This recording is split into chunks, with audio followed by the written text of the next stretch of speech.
kažu, mladi su na telefonima, vidi me tu zavodno, stara žena. Ja sam prvi put u Makedoniji da nastupam, svi su rekli da ste odlična publika. Nije. Već u prodaju su mi kažu, neće se ja da kažu. Stvari, hvala vam puno svima što ste došli do prvo večeras. Hvala vam zaista. Aplauz za vas.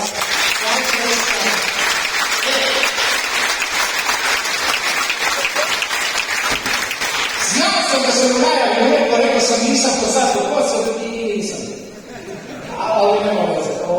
Vi ste svi Makedonci, jeste? Neko kaže ne. Za neko gospođo, da ste telefon, molim vas.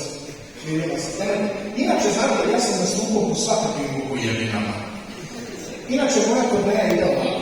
Čatrnja, Brčko, Posavski Podgajci, Bajina Bašta, Skopje.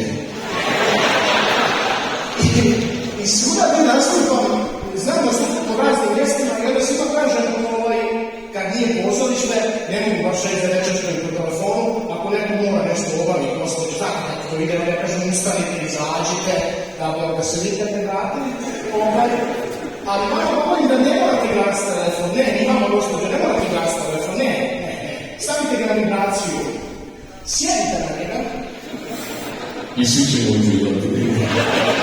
dajte na koji telefon, mi ćemo sad poruke. Imam da gdje se već... Gledaj, stavimo prvo vreme, ovdje je gledaj... Iskupano je, Kako izgledaš, dobro. Dajte aplauz Makedovac, dobro da ima Srba večeras, da, ja sam je 3 minuta, dobro. Jer ima Hrvata, opišao sam ovako ja, dobro. Bok. Inače, Srbi u Hrvatskoj se ovako pozdravljaju. Pomaže. Bok.